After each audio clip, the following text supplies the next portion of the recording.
issue is this, about 14? 13, yeah. Pardon? 13. I'm on, yeah, 13? Oh, hi. Hi, folks.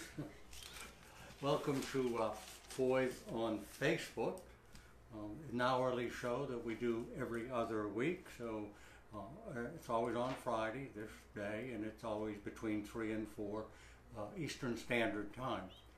You may have noticed that I'm all by myself. Gina is just not able to get with us today. We're so busy. I don't think we've ever had a day quite as busy as this. Not so much customers coming in, and we've had those, but we had a container that's a long 40-foot trailer come in from Belgium, and they give us 2 hours to unload it, and we have to unload it by hand because it's not on pallets. Then as the 40-footer backed in and we were opening the door, here came a truck with a long trailer from our friend John Raber. John is the Amish gentleman who makes all of our wood products, and he has a fellow who delivers. His name is John also. So John Raber sent John with a load of wood products and the aluminum traps and so forth that he makes us. So we had a whole trailer load of that, and John's driver John brought John's grandson John, so it was a little bit confusing. We had 3 Johns all at the same time. So we had to unload John's trailer. And then what happens, we hear a beep from a truck waiting to get in, and Moyer Feed was delivering some feed. So we had to get that unloaded. And then lo and behold, here comes another truck, and it's all of the shipping boxes that we order. So Gina and Sam and a young man we hired and a couple of other folks helped us unload everything. But now Gina and Sam, my granddaughter, are out in the warehouse trying to put stuff away. They only have until Monday to get everything put away, because on Tuesday we have another container, big long trailer, 40-footer, coming in, and that one is coming in from Belgium. And then we'll have to get that unloaded and packed and put away. And then we think by the end of the week we have another trailer coming. This is from China. It's what's called a high boy, so it's 40 foot, but it's much higher than the ones we normally get. So we'll have to unload that, and Lord knows where we're going to put it, but we'll have to find a place.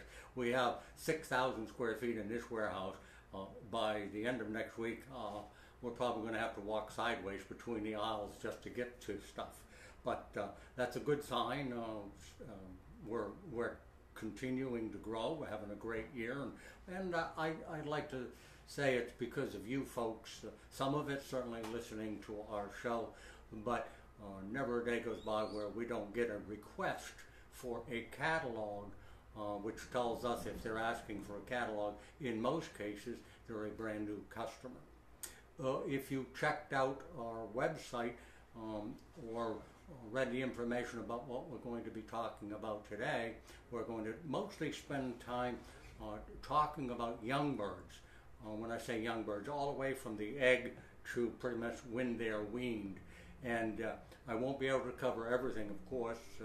Some of it I'll remember and some of it I'll forget. So if you have a particular question about a bird or eggs laid or born in 2018, we're going to talk about that. And if you have a question or want to put some input into our show, we'd love to have you. And all you have to do is get on Facebook, is that right, and send a question. I don't know how to do it, but somehow we get the questions, and my sidekick Veronica, who is our show director, our show producer, and does a whole bunch of other stuff. But I did notice when we got those containers, Veronica disappeared, and she had an awful lot of work to do in her office. Something about she had to straighten out some websites that Veronica does websites for other outside people. So it just seems like every time a container comes in, Veronica gets busy. Is that right, Veronica? No. No. All right. Um, what we're going to, as I say, we're going to talk about young birds, 2018 birds.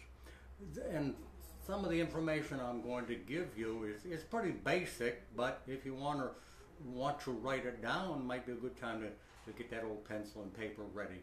For instance, we'll start with the eggs. It's basic, you know, a pigeon lays 2 eggs. There seems to be some misunderstanding. People think that when you get 2 eggs, you've got 1 hen and 1 cock. It's not the case. It's random.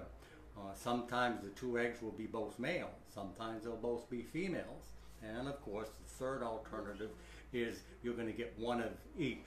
So a lot of people swear that they get the same sex. I've had pigeons for well over 60 years. That's not the way it goes.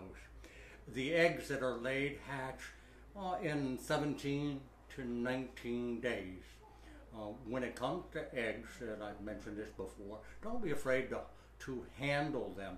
The pigeons don't, I don't want to say don't care, but take no, they're not worried about you handling their eggs, and they're not going to leave those eggs. It's perfectly fine.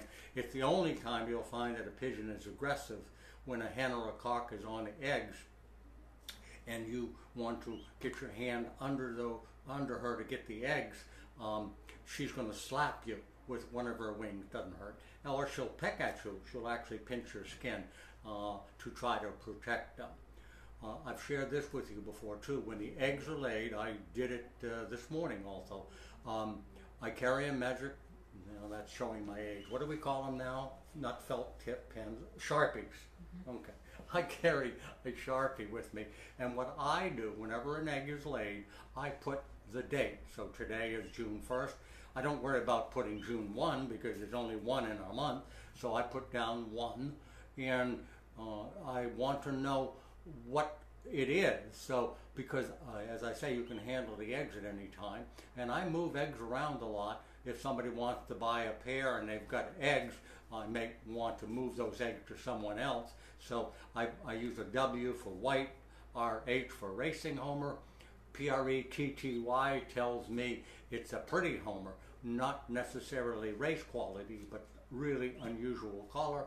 And we also keep rollers, so I just put an R with today's date, and that tells me what day they're born and what day they're laid and what day approximately they're going to hatch. Of course, if you look on the 17th or 18th day, you'll see them pipping through or chewing through or breaking through the egg. And when the bird is born, it falls out of the egg.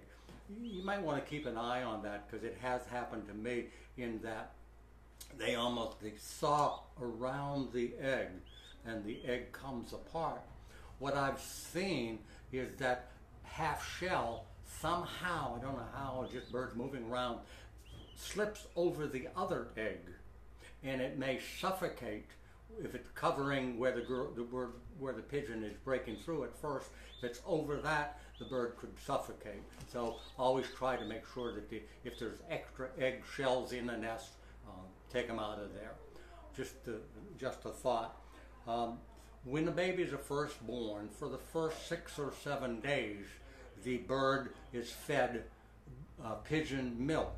And it's an oddity with pigeons that aren't found in many other species.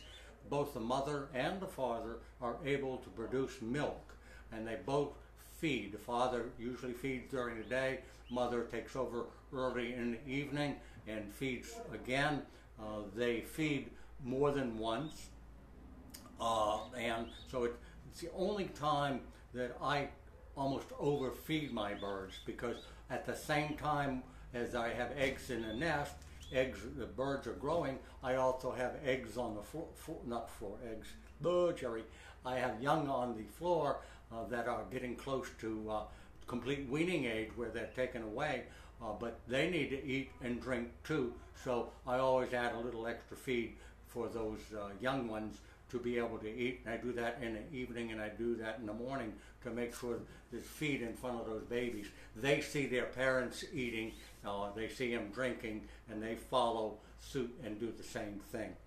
A bird is weaned well, first I'll go back to 6 or 7 days with pigeon milk. I wanted to tell you this because I've got a question like this a couple of days ago. You can actually create your own pigeon milk. There are going to be times when the parents, for whatever reason, leave the babies in the nest and they're weak and they can't do anything. But if you want to take care of them, if you keep them warm, don't have to leave them in that nest bowl. You may want to take them in the house, and you can make your own pigeon milk. It's pretty simple. You need a little bit of water, maybe 2 or 3 teaspoons at the very most. They don't eat much at first.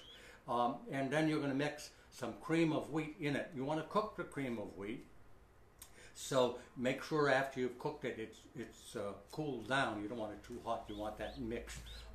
So what you do is you take the little bit of water, you add a yolk, an egg yolk, not a pigeon, but an egg, chicken's egg is what I do, no white. You mix it with that water, and then you mix the cream of wheat into it until it's sort of a slurry. You don't want it real mushy, the thickness of, let's say, oatmeal. That's too thick. And you're going to use a syringe, without the needle, and suck some of that up. And within a day or two, that baby, when it hears you coming, is going to be peeping and its mouth is going to be open because now you become their parents and you're feeding them. So for the first 6 or 7 days, you're going to give them the pigeon milk that you've made yourself if you have to do it. And of course, the parents are going to feed pigeon milk for the first 6 or 7 days. Then after that, the parents start feeding them whole grain. Some people switch to pigeon pellets because pigeon pellets break down and are easier for the parents to feed. Some people feed a grain mix and they feed something with no corn at all, thinking that the corn might be too big. But in reality, it isn't. I feed pretty much year-round a pigeon with corn in it. And after those 6 or 7 days with the pigeon milk, you'll start noticing the chest, the breast of the bird. This is the baby we're going to be talking about. Right here, I can feel it. There's corn, and sometimes it's so thin, actually, I can look and see the feed in there. And the bigger corn that's in pigeon feed, and usually it's a small kernel corn, so it's a bigger seed than most, but it's smaller than most corn. That's when they start feeding the corn after the 7 days, and then they feed them that mix until they're weaned. Now, one of the questions I get a lot is, when do you wean a bird? I brought another bird in. This is one of my white racing birds. We sell these, but we also do the funerals and weddings. So we raise our own white birds. Now, when do you wean them? This bird is not ready to be weaned. All right? Don't you poop on my paperwork. What I do, and what I suggest to everybody, is you open the wing. I hope you can see that. There's skin right here. You can see bare skin right in here. This bird will be weaned in about 3 or 4 more days. But if you pull the wing back and you can see any skin at all, it's not ready to be weaned. I'm not saying if you weaned it, it wouldn't survive. I'm just saying rule of thumb I always use is I look, and if there's no feathering, there's no skin, like on this bird. Come here. Now, we'll talk about this bird later too. But as you can see, this is an adult bird. Absolutely no skin, all feathered in. So if you see skin, time to be weaned. And while I'm thinking about that, I wanted to mention, when you wean your birds, just make a habit of watching them. If you see a baby starting to blink its eyes, it may not have found the water. And what you do is you pick it up and you put its beak in the water. If it sucks up that water like it's dying of thirst, that bird had never found the water.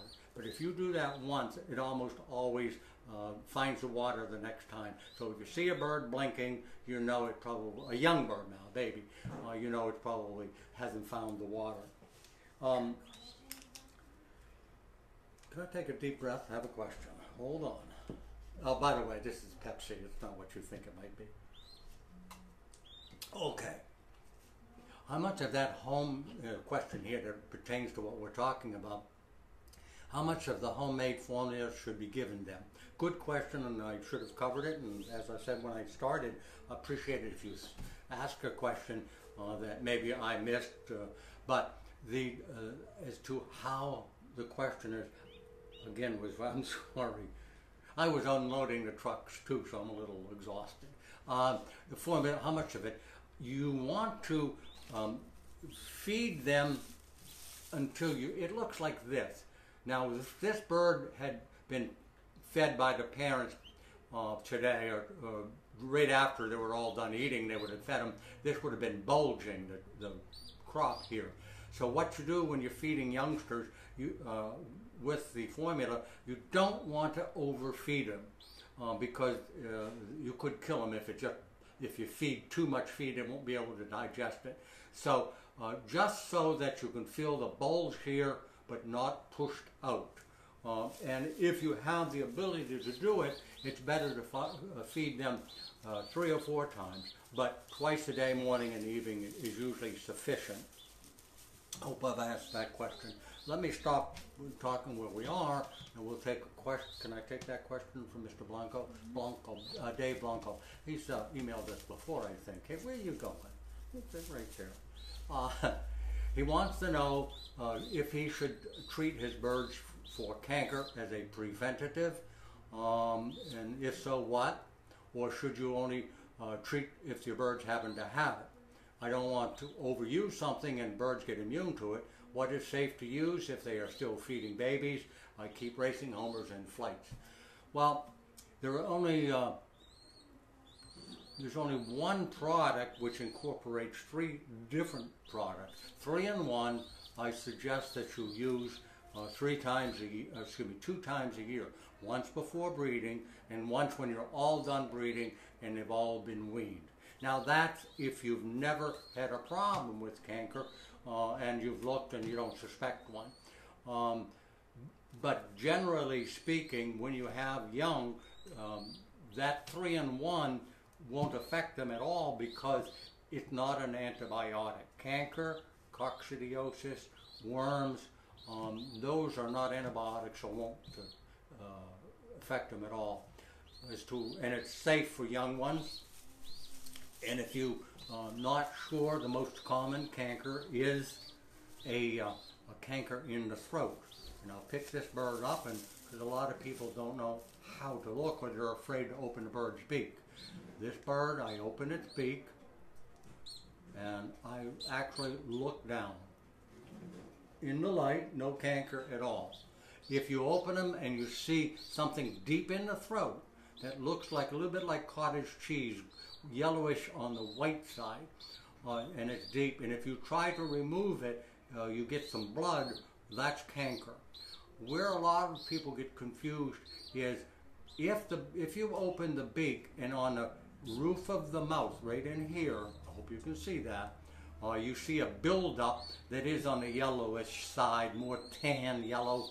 That's not canker. That's what's called sinusitis, sinusitis. And when you try to remove it, it comes out very, very easily, but it's back the next day. What that is, it's a drainage of the nasal passages, and it comes down and through the head and collects on the beak. That's why, sounds gross, but it's not. Can I say that? It's not? Okay. It's mucus that is collecting and drying, and you can take it out, but it's going to continue to dry. So what you do with sinusitis is a product called Spiridox or Tony's Treasure tablets. Now, keep going, huh? You anxious, you hungry, aren't you? As far as what product to use, I always suggest Ronadazole. Ronadazole is a good product, but like any other product, you should rotate Ronadazole, metronidazole, tricholistomap. There are a lot of different products, but if you haven't treated them for canker, Ronadazole is a good one to start on. Now, Ronadazole has been around for a long, long time. I apologize. I'm supposed to be looking there, and I'm looking there, right? Supposed to look at the camera. And I was going to mention, I sure hope you can hear us. If you can't hear us, let us know. we bought the best equipment we could possibly buy, and maybe I should speak up. But if you're having trouble hearing us, let us know. I'm not sure what we can do, but we'll try maybe moving the camera, or maybe I'll be able to talk later, because we have had some people email us and telling us they couldn't hear us as well as they would like to hear us. Where was I? You're not even listening to me, are you, Veronica? Oh, we were talking about the ronadazole. The one thing I wanted to mention about the ronadazole, it's been used nigh on 25, 30 years. It's an old drug that's still effective. But if you're using the powder, 1 teaspoon to a gallon is not enough anymore. So you should give them at least 2 teaspoons. It's a stronger mix because of the overuse and the long-term use. You need to go a little bit stronger. That's why we've also added ronadazole 25%, which is right around the strength that you want. So if you're using 10%, 2.5 teaspoons, or buy ronadazole 25%, which is the equivalent of using 1 teaspoon to a gallon of drinking water. The directions are all on the products themselves. Getting back to the young ones, I wanted to show people, while I'm talking about young ones, how to band a bird, because we still get questions about that. Now, this bird is going to be easy to band, and I do them all the same way. I guess it's just habit. I've been doing it for so long. If I can find my band. Oh, there they are. This happens to be a blue one from the International Pigeon Racing Association, the IF, International Federation. And what I do, it says Foys, and this is up so that I look at it, I can read it. That's the way I put it on the band, so when the bird is standing, I can see the band and see the lettering. What I do is I pull the back toe back, and I pinch the 3 front toes together. Then I slip the band over the 3 toes.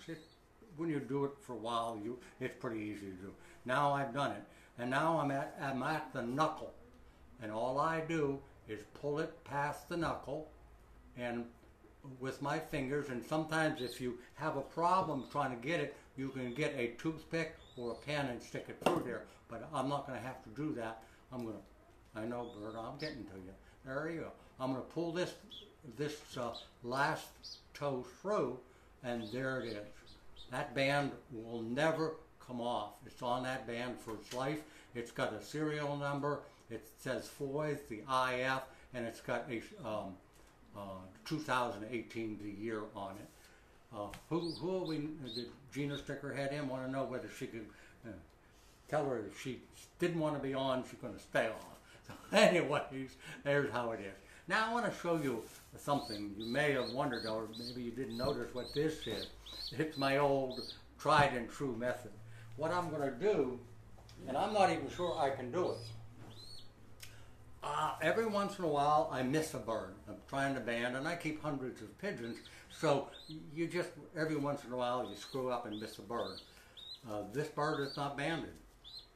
And most people would say, and it may be, because I'm not sure I can do it, but it's awful hard to get a band on here. But it's so important that you band your birds. If they get lost, they can be tracked to you. Also, if you're selling birds, or somebody wants to sell or give you birds, and you want to know, is this bird a young bird or is it an old bird? Because with pigeons, a bird can be 10 years old, a bird can be 3 years old. You can't tell the difference unless you look at the band. So what I do when I have a situation like this, once again, I'm going to put it on the same way I did before. Now, what I'm going to do, take my trusty WD-40. Now you can use olive oil, you can use 3-in-1, something that's going to make it slippery. I like this.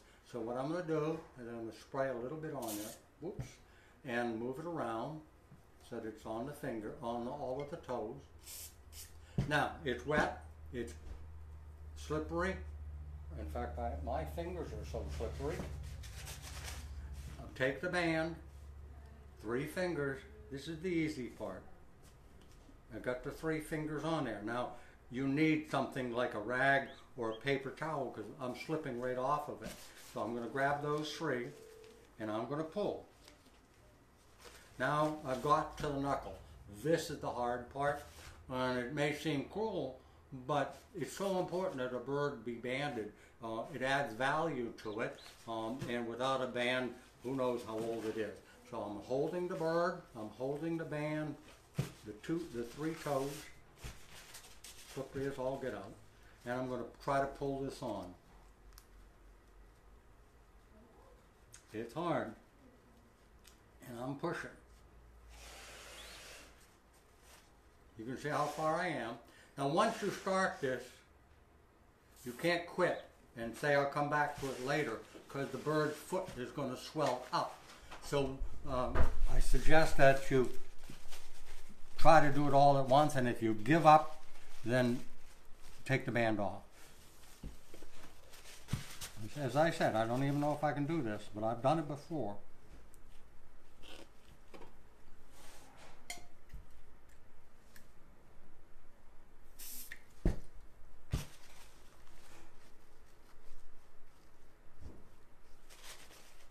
Almost.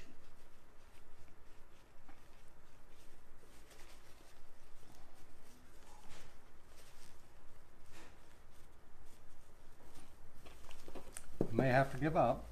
She might be too old.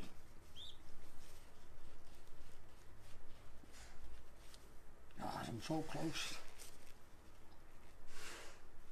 I'm gonna be.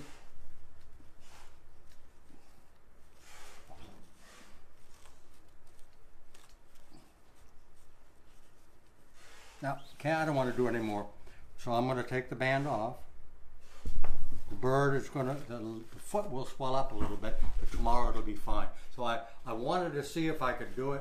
I couldn't, but you've got to try it. So if this bird was 3 days old, younger, I'd have got it on. But I caught it this morning and noticed I had missed it. So when people call me about my white birds and wanting to know if they can buy some young ones, I tell them occasionally I have these. And if they want them, I can sell them to them. But what happens if I don't sell this bird in another week or so, when it's completely weaned, I put it on my own flying team because we do weddings and funerals. So this bird will become part of my team itself. And I'll put a marker band on it, which a particular color will tell me what year it is. So that's a little bit about how to put a band on. Failed on one, but successful on the other. Okay, we have a question and I'm going to take it. How can you tell if they have upper or lower respiratory? Is there one drug better than the other? The answer is yes. I got WD-40 on my glasses. The answer is yes. Upper respiratory is easier because with upper respiratory, birds may sneeze. You'll see mucus, like I mentioned, sinusitis. That's upper respiratory. Sometimes you open their beak and you'll see mucus, clear mucus, and it'll string from the top beak to the bottom beak. That's a sign of mycoplasmosis or ornithosis. So upper respiratory, it's sneezing, it's coughing, you see mucus, you see the buildup. We talked about the sinusitis. Those are all signs, just like a human, that you have upper respiratory. Lower respiratory is much, much more difficult. All the same drugs are used for respiratory.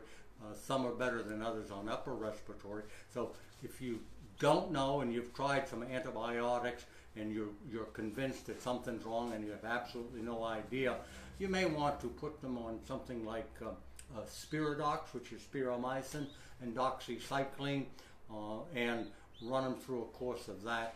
That should take care of it, whether it's upper or lower. The symptoms on the lower, it's internal, very difficult to diagnose. One of the most common is loose droppings, but pigeons that get sick have loose droppings.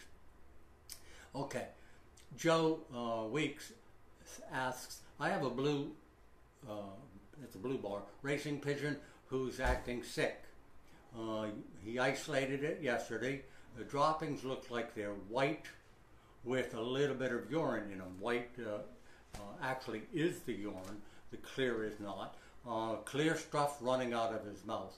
He's got a problem.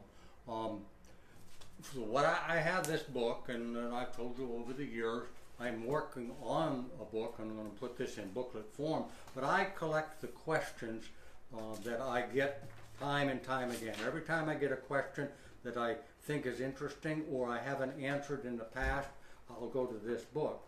Let me see if I can find the section I want.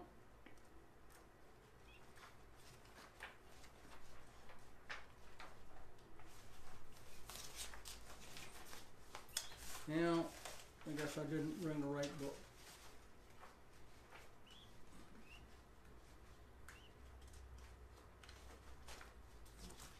A little bit more and we'll see if I got it. Nope, this one doesn't have it. Jesse, why don't you do this? I'm going to give you the number here at the store. If you want to call, let me talk to you, or better yet, if you want, call me at home. My home phone number is 724-359-5355. I'll be here at the store for another hour or so if you want to try me. I may have to do a little bit of research. My memory isn't what it used to be, but I will get your question answered and tell you what to put the birds on. All right, like I say before, I can't answer everything to an exact, but I know what white droppings are, and it's in this book that I have, but I have part 2, and I left part 2 at home. And I'll get an answer for you. Now, he talked to me yesterday about hatching that was, the hatching that was not being fed. Unfortunately, despite his attempts, it died. That doesn't surprise me. Trying to feed young ones on your own, they get to a point, maybe he caught it a couple of days late, you never know. They get to a point where they're going downhill. It's almost impossible to reverse it. But if it, and it might have been an illness or a sickness of some sort, really we'll never know. So thanks, Mr. Peter, for giving me a call or giving me a shout out and let me know what happened with that. In talking about the young birds themselves, I also wanted to talk about a product that we have. It's called Young Bird Disease. Dr. Bosa, who is a world-renowned pigeon vet and a good friend of mine, diagnosed this and wrote articles about it, I'm thinking 8 years ago, 9 years ago, something like that. Most people called it a sickness, but they had no idea their young ones were getting sick, so the disease became called young bird disease, and everybody thought it was just a variation of a more common disease. But there actually is something called young bird disease, and there's a treatment for it. The product itself is called YBD Cure. It's a cure for young bird disease. In its basic, if I remember right, it has amoxicillin in it, but it also is a combination. It has amoxicillin, but it has choline sulfate, turmeric. It has capsicum, you've heard of that, that's a natural product, and a few other products that are all mixed together. One of the reasons a lot of people are hesitant to use it, and we'll talk about the young bird disease, it's not water soluble. What you have to do is mix it with water until it becomes a gel. And it's about 5 cc's, let me see, wrote it down, about 1 3/4 teaspoons of room temperature water. Mix a little bit of this in it until it becomes a slurry, and then you let that dry, and that will make enough to cover 2 to 2.2 pounds of feed.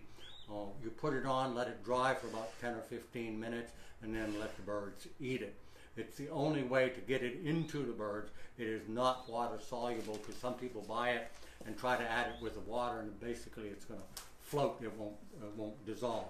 So you're going to use that mix, and you're going to feed them with the YBD on the feed for 7 days. One container will do 60 birds for 7 days, so as you can see, it goes a long way. What you do is you feed them in the morning and you feed them in the evening with this treated feed. And what you want to do is put probiotics in the water, either straight probiotics or Ultra Pro, which is an ultimate vitamin and probiotic, at the same time. So in the water, they're drinking a probiotic, and with this product on the feed, they're getting probiotics with the antibiotic. People are going to ask me, well, doesn't one cancel out the other? Not the way it's being done, no. You can't, well, the answer to that is no. Do we have any other questions? Okay. I wanted to talk about a bird I have.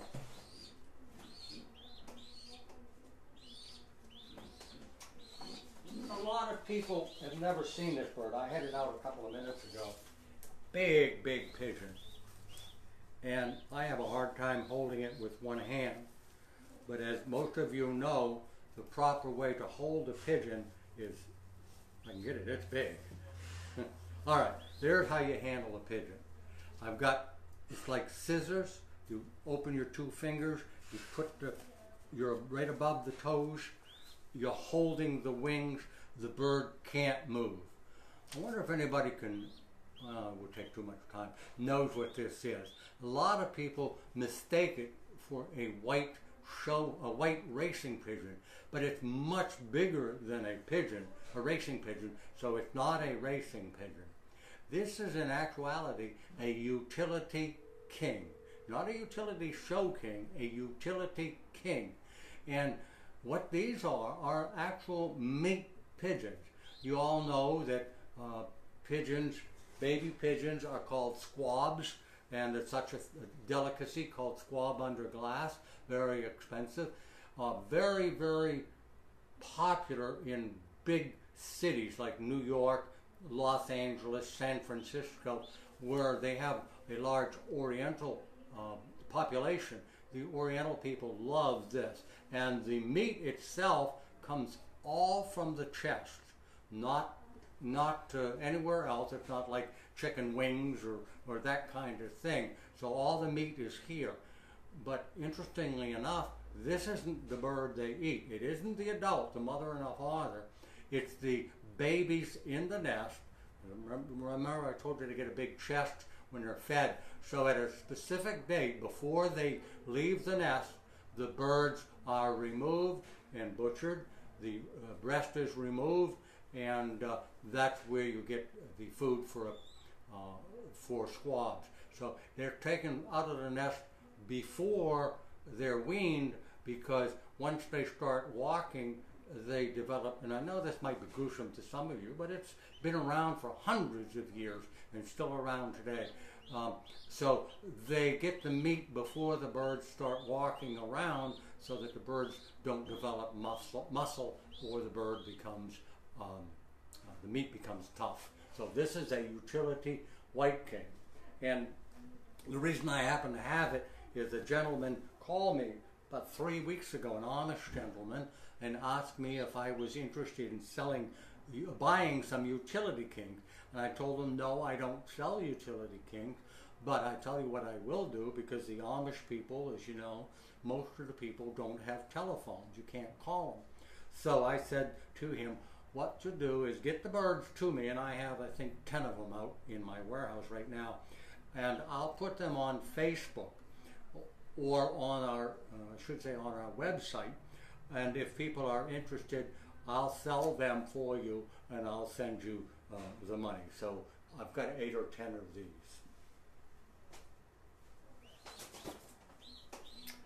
I got a question I wanted to share with you.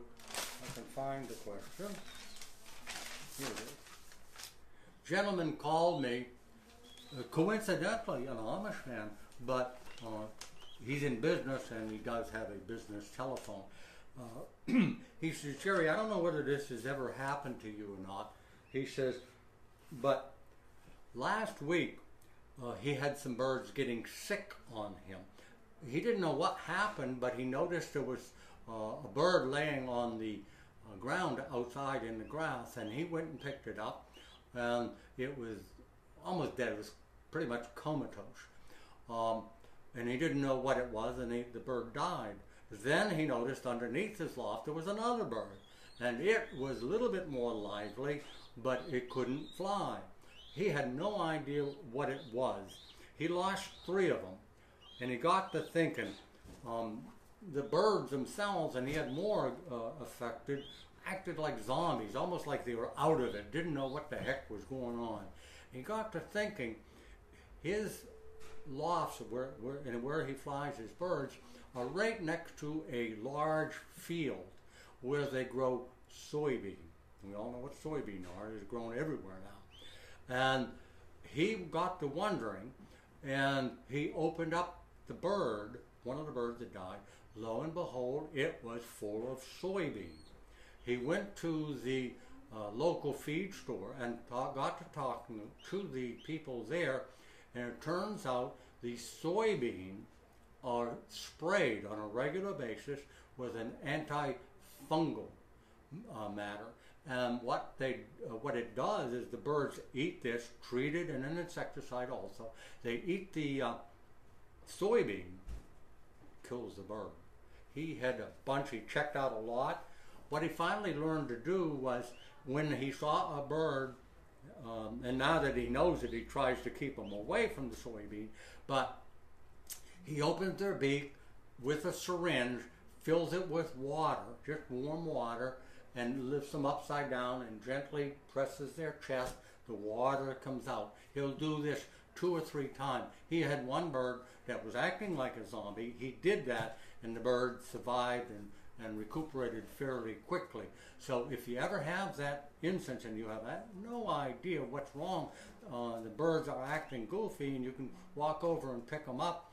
There may be a large field of soybean in your area, and it's something you may want to beware of. He also mentioned to me he checked in town, and people were finding the wild pigeons laying all over the place, and they were also feeding in the soybean fields, and it was killing their pigeons. So just keep that in mind. No questions? You know, folks, I do this show for you, so I'm going to scold you. What makes the show interesting is questions that you submit. You don't have to submit them during the show, but if you email us during the week, we'll use your question, or if you Facebook the question during the show, we'll talk about it and answer your question.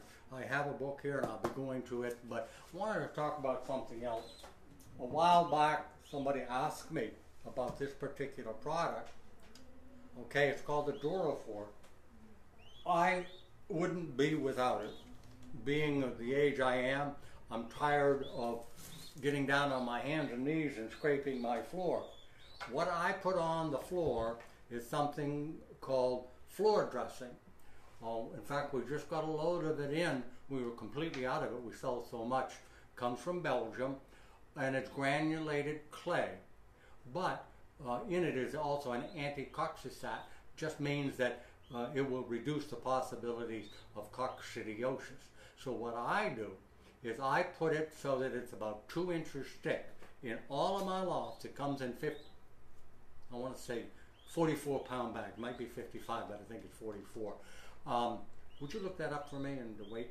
Thank you. So I put that down, and I spread it so it's evenly thickness across the floor.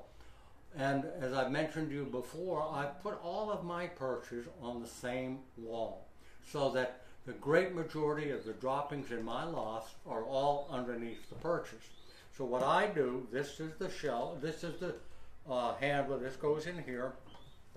I've actually cut mine down about this much off. The reason I do that is if you're in an 8-foot loft and you've got this handle, as you're working, you're bumping the wall. So I've cut mine down, and I have one section that's only 4 feet, so I can use it. And what I do is I go underneath the perches. Actually, I go through the whole loft, but there aren't many droppings except underneath the perches. And I have a cardboard box. I use them because where I get my boxes, they give some to me that have been cut off, so I use cardboard boxes. I go underneath into the floor covering where the mounds of droppings are, pick them up, I shake this a little bit, floor covering comes down, the droppings stay here, throw them in the box. I can clean an 8-foot by 8-foot section. Well, it would probably take me, sounds like you couldn't do it, but in 5 minutes I've got a floor that's now clean again. And then what I do after I've got the majority of the clumps of droppings, I use this as a rake so that I'm raking all the floor covering back pretty much to an even keel so that they're all the same height. Then I save all my droppings. I have a fellow who raises asparagus, and if you raise asparagus, he says, Jerry, he says, I've used everything you can think of to fertilize my asparagus. He says, nothing works like pigeon droppings. So I fill up all the boxes and call Ted, and Ted comes over, gets them, and dumps them in his garden. So there's another use for your dropping. So this is, we have them, of course. It's a little pricey to send it because the box has to be this long and this wide.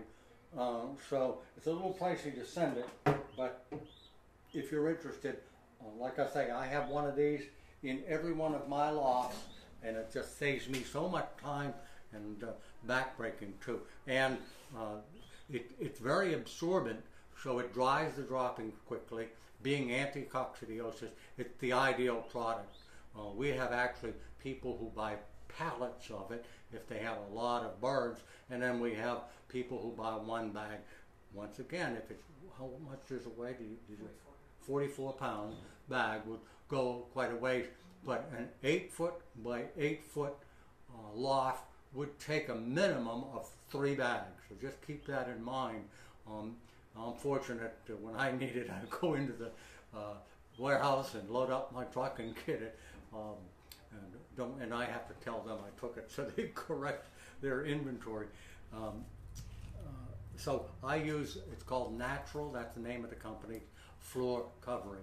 And I change it about every 6 months. So I'm only changing my loft floor covering twice a year. Lots of work, but when you have 5 lofts, 13 sections, you're doing everything you possibly can to cut down on the cleaning time. So what I do is I go in and I have a scraper. Told you before, it's a triangle shaper. I scrape the droppings to me. They go onto the floor before I actually use the Durafork and clean up all the droppings that way off the perches too. But here again, we've talked about it before. When it comes to perches, I don't use a V-perch, and we sell V-perches. In a year, we sell thousands of them, thousands. People like them. But and even though I sell them, it's the customer buys what they want. I try to tell people, try using the T-perch. It's a little perch that sticks out, or the little space saver perch. I like them because there's almost nothing to clean, and the droppings go straight down. One of the disadvantages of the V-perch is you've got 2 more surfaces to clean. You've got to clean where they perch and the 2 wings that go down. With me, 95% of the droppings go to the floor. The other question, I've talked about this before, is they say, well, the droppings will land on the bird underneath. Yes, I have pure white pigeons. You can go into my loft at any time, and you'll never see a pure white pigeon with droppings stuck to it or stained. It just doesn't happen. It's like water running off a duck's back. So you don't have to worry about that. The only time, and this is no matter what color, if you see a pigeon that the droppings are stuck to its body, on its feathers, or on its rectum, but on its feathers, you've got a sick pigeon, because that's not normal. The feather should repel it. Jimmy Sanders wants to know where Gina is. Maybe we ought to call her in and make a cameo. I know she's working. Jimmy, I mentioned at the beginning of the show, we had a container come in, a 40-foot container stacked to the gills. We had a load of feed came in. we had a load of shipping boxes that came in, and one other item, one other truck came. Oh, I know, a big trailer full of wood products. So Gina is in charge of inventory and control, and she has to help unload everything, count everything, verify that the count is correct. And she only had today and Monday to get everything put away because we have another container coming. So she wasn't able to join us. I tried to convince her, but she couldn't. I asked Kim, and thank you all who have been sending cards in wishing her well. As you know, she's been sick, but she's now working. She comes in some mornings, works an hour or so. Sometimes she works right around to lunch hour. So knowing Kim, within a couple of weeks or 3 weeks or so, she'll be working a full day again. So thank you very much for asking about her. I'm going to use some of my old questions. As you know, I also write articles for Racing Pigeon Digest, Purebred Pigeon Magazine, and I also write an article for the NPA Quarterly. And if you don't subscribe to any of those magazines, contact us. We'll tell you just great information. Before I go to my book, Mr. Robertson is asking, do any of your lofts have an expanded metal floor? No, they do not. Very popular, but what's even more popular now, is, rather than metal, although metal's fine, is the hardwood floors that are made in Belgium. They're in our catalog, and they're gapped so that you can walk on them. Pigeon dropping will go through to the floor, and they're raised up whatever height you want. So we do sell those, and we also have the ones that are about 3 inches high, about this big. They actually interlock. They go on a solid floor, or you can put 2x4 on the floor to hold them, but they lock together. You can walk on them, and the droppings are made to go through them, and every once in a while you have to pull them up and clean all the droppings. With the metal flooring that's also spaced out so the birds can walk on them, a lot of people have concrete floors underneath or a concrete slab. The droppings go down. They use a high pressure hose and wash out everything from underneath the loft. It's a much healthier system, there's no question about that.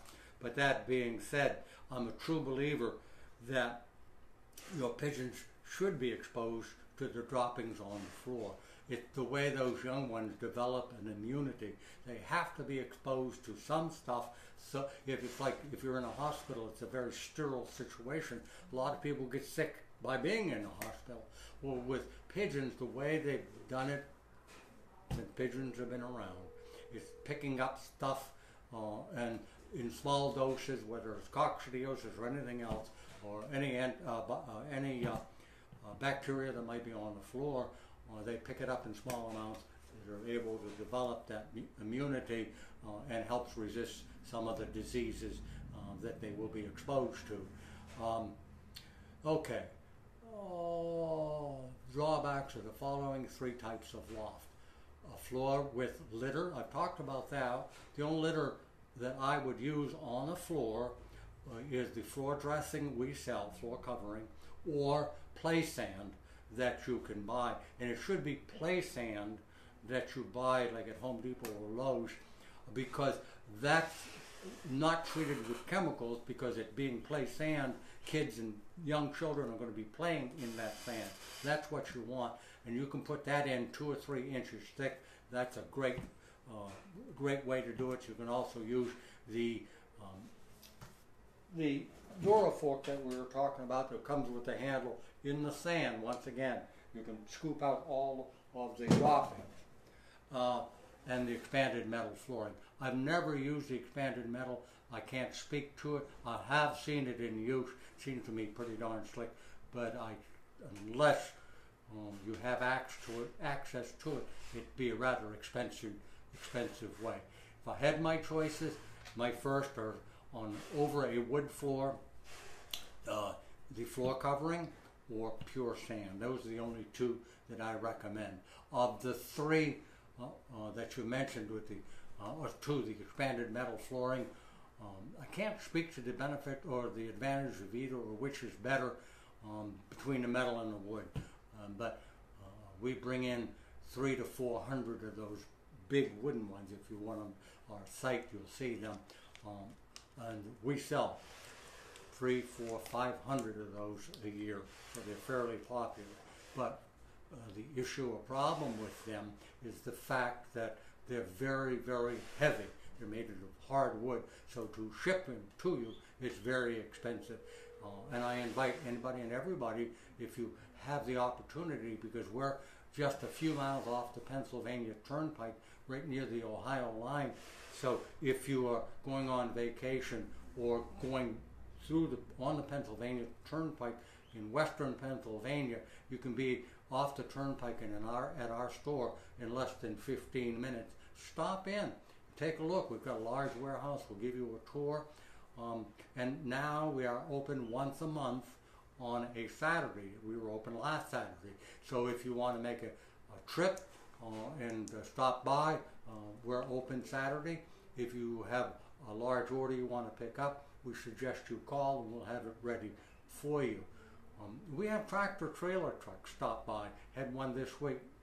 This week, a huge tractor trailer pulls up in front of the store. We think it's a delivery. Here it is, a pigeon guy who wanted to stop and get some stuff. He filled up our parking lot, but he bought a bunch of stuff only because he was driving on the turnpike, knew where we were, and made the stop. So if you're on the Pennsylvania Turnpike, we're very, very close. We're from Ohio, from the Ohio line to our store, it's less than 20 minutes. So you can see how close we are to Ohio. Jim Robertson, thank you very much for your questions. And I hope I've given you some insight as to what I think you should be using. Patricia, oh, I know who Patricia is. Hi, Jerry. I was at Foys early last month for food and to bring you 4 pigeons. I was wondering how they are doing and if they adapted to their new home. Pat, pigeons are so unique in their ability to adapt.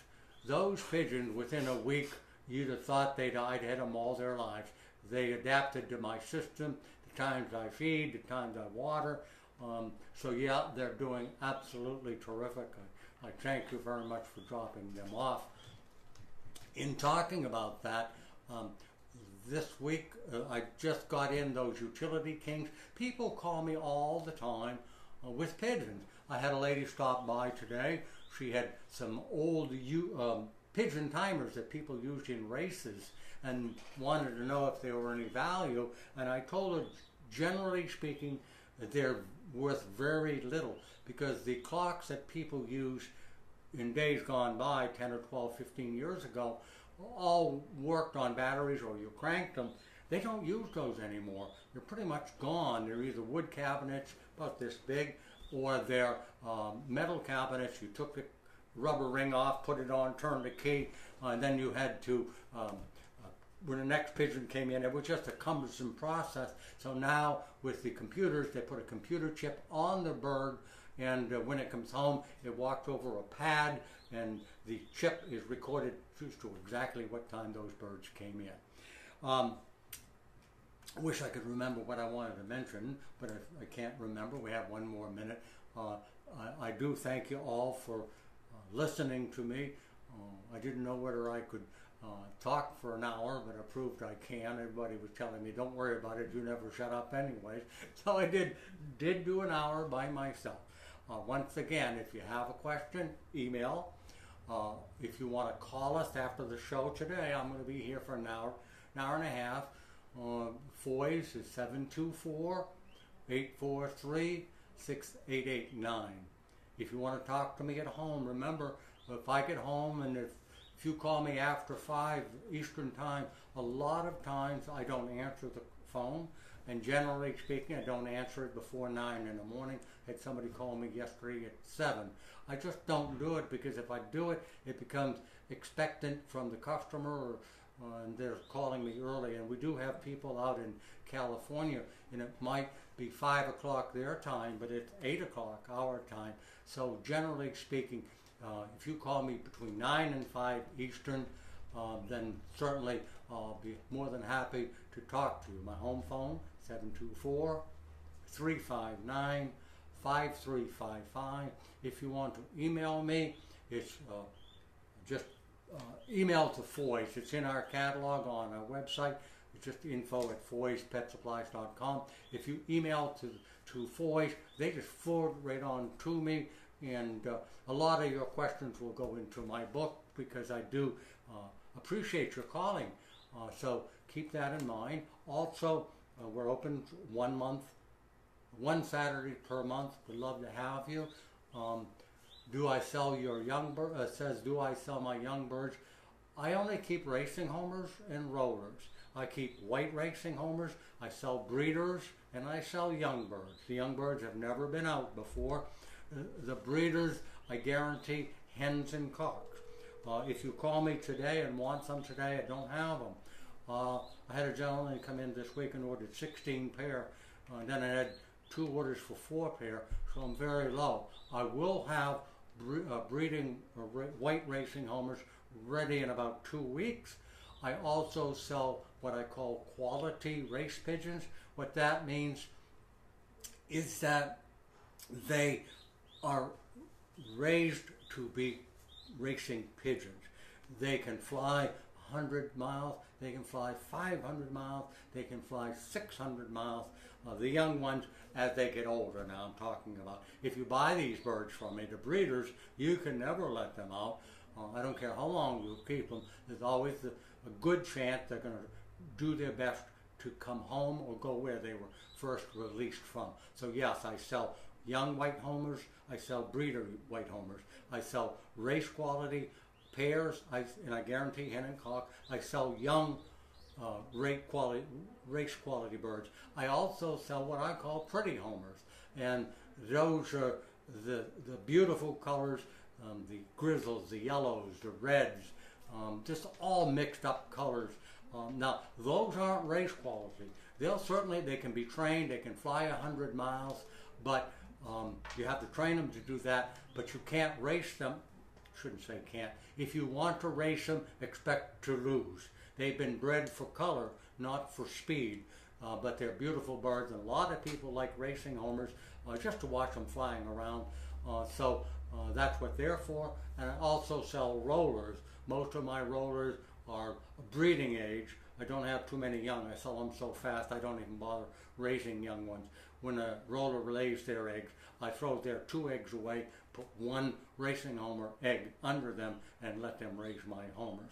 And as to how old my breeders are, they're generally 1 to 4, no older. But if you want a specific color, then if I have them and they're a bit older, because I use them for breeders, generally speaking, you can breed from pigeons without any problem up to 8 years. But if they're older than 4 and it's a color you're interested in, I'll tell you how old they are, and then it becomes your decision as to whether you want them. We ship every Tuesday. Sometimes I have to ship Tuesday and Wednesday. They're shipped through the post office, and they ship by airmail. The only way you can ship pigeons in the United States is through the post office. We have a box that we can put 16 to 20 birds in. We have a box that you can put, we'll say 8 to 12 or 16 in it. And we have a box for 4 birds, and we have a box for 2 birds. If you want to buy birds, you have to call me, because I want to know what you want, I want to know what colors you want, and I want to know when you want them.